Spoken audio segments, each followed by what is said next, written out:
नमस्कार विद्यार्थी मित्रांनो, सर्वांचं वेलकम आहे आपल्या यूट्यूब चॅनलवरती. बघा, आज आपण पेपरला ज्या चालू घडामोडीबद्दल किंवा स्पर्धा परीक्षेसाठी उपयुक्त अशा आजच्या पेपरला ज्या आलेल्या चालू घडामोडी आहेत तर त्याबद्दल आपण इथे सविस्तर माहिती पाहणार आहोत. तर चला तर मग पाहूया आपण आजच्या चालू घडामोडी.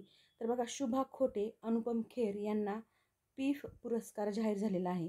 आता हा पीफ पुरस्कार आपल्यासाठी इम्पॉर्टंट आहे का, असा तुम्हाला प्रश्न पडेल. किंवा तुम्ही तर मागच्या काही वर्षापासून पाहत आहात की सरळ सेवेची एक्झाम असो किंवा MPSCची असो, कोणतीही एक्झाम असो, त्यामध्ये अचानक काहीतरी कोणता तरी पुरस्कार काढून आपल्याला त्याच्यावर प्रश्न फ्रेम करून विचारला जातो. किंवा जे आपल्यासाठी ओळखीचं नसतं. आता कालची कंबाईन जी झाली तर त्यामध्ये करंट अफेअरचे हार्डली क्वेश्चन 7-8 बरोबर आलेत सर्वांचेच. किंवा खूप असं वेगळं करंट अफेअर त्यांनी विचारलं. त्यामुळे करंट अफेअरचा अभ्यास करताना सविस्तर अभ्यास किंवा डिटेल अभ्यास करणं फार गरजेचं राहतं. त्यामुळे वेगवेगळे जे पुरस्कार आहेत किंवा वेगवेगळ्या ज्या फॅक्ट्स आहेत त्या आपल्याला माहिती असणं गरजेचं आहे. तर बघा, आता ही शुभा खोटे, अनुपम खेर यांना पीफ पुरस्कार डिक्लेअर झालेला आहे. तर तो पुरस्कार काय आहे किंवा कुठून भेटला, कधी भेटला, याबद्दल आपण माहिती इथे पाहत आहोत. तर बघा, पुणे फिल्म फाउंडेशन राज्य शासनाचा सांस्कृतिक कार्य विभाग आहे तो. दादासाहेब फाळके चित्रनगरी यांच्या वतीने आयोजित करण्यात येणाऱ्या पुणे आंतरराष्ट्रीय चित्रपट महोत्सवाअंतर्गत पीफ ज्येष्ठ अभिनेत्री शुभा खोटे आणि ज्येष्ठ अभिनेते अनुपम खेर यांना यंदाचे पीफ डिस्टिंग्विश अवॉर्ड भेटलेले आहेत. तर बघा, कोणाकोणाला शुभा खोटे आणि अनुपम खेर जे आहेत यांना पीफ डिस्टिंग्विश अवॉर्ड हे त्यांना भेटलेलं आहे.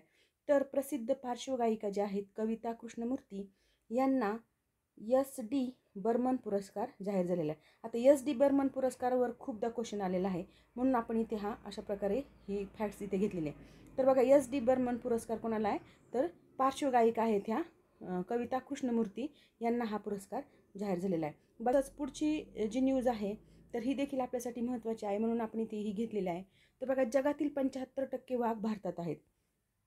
आणि तर आता एवढी जगातील 75% वाघ भारतात कसं काय आले किंवा एवढी वाढ कसं काय झाली, तर त्याच्यासाठी आपण आपल्या भारताकडून खूप सारे प्रयत्न झालेले आहेत.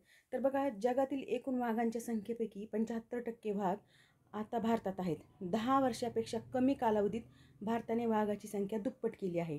मग ह्याच्यासाठी काय काय प्रयत्न केले होते, तर शिकारी रोखणे, वाघांच्या आदिवासांचे संरक्षण करणे, मानव वन्यजीव संघर्ष जो होता तो कमी करणे आणि स्थानिक समुदायांचे राहणीमान सुधारणे, यामुळे हे यश आपल्याला शक्य झालेलं आहे. आणि हे यश भेटल्यामुळे आपल्याला काही फायदे देखील भेटणार आहेत. तर आता आपल्याला ही सर्वच न्यूज इम्पॉर्टंट नाही, परंतु काही याच्यातल्या गोष्टी महत्त्वाच्या आहेत. बघा, सायन्स जर्नलमध्ये प्रकाशित झालेल्या अभ्यासानुसार राष्ट्रीय व्याघ्र संवर्धन प्राधिकरणानुसार 2010मध्ये वाघाची संख्या होती 1706 आणि 2022मध्ये ती वाढून किती झाली, 3682 एवढी ती संख्या झालेली आहे. आणि ही जी वाघाची संख्या आहे या वाढीमुळे जागतिक वाघाच्या संख्येपैकी 3/4 एवढे वाघ आपल्या एकट्या भारतामध्ये आहेत. ही आपल्याला काही गोष्टी महत्त्वाच्या होत्या. आता ही जी पूर्ण न्यूज आहे याच्यामध्ये जास्त आपल्याला काही प्रश्न विचारण्यासारखे नाही किंवा ह्याच्यावर प्रश्न येईलच असं काही नाही आहे. परंतु वाघाचे संवर्धन जसं केलं आहे तसंच अजून आपल्या भारताकडून ग्रेट इंडियन बस्टर्ड अर्थातच काय माळढोक आणि कॅराकलस सारख्या इतर ज्या धोक्यात आलेल्या प्रजाती आहेत त्यांच्यासाठी देखील अशा प्रकारे संवर्धनावर लक्ष केंद्रित करण्याचं केंद्र सरकारचं ठरलेलं आहे किंवा केंद्र सरकार त्याच्यावर देखील लक्ष केंद्रित करत आहे. हे झाली बाकीची माहिती. तसंच आता वाघांची संख्या जी वाढलेली आहे तर त्यामध्ये सर्वात जास्त वाघ कोणत्या स्टेटमध्ये आहेत, कोणत्या राज्यात आहेत, ही आपल्यासाठी फॅक्ट्स इम्पॉर्टंट राहणार आहे. तर सर्वाधिक वाघांची संख्या आहे 526 आणि ती आहे मध्य प्रदेश या स्टेटमध्ये.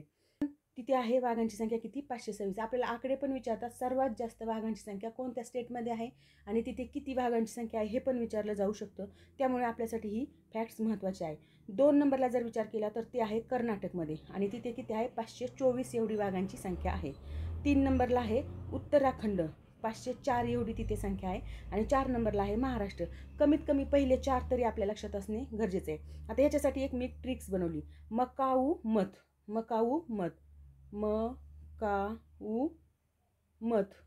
हे जर तुम्ही शब्द लक्षात ठेवला, मकाऊ मत हा शब्द लक्षात ठेवला तर बघा, म म्हणजे मध्य प्रदेश, क म्हणजे कर्नाटक, उ म्हणजे उत्तराखंड आणि पुन्हा म म्हणजे महाराष्ट्र आणि त म्हणजे तमिळनाडू.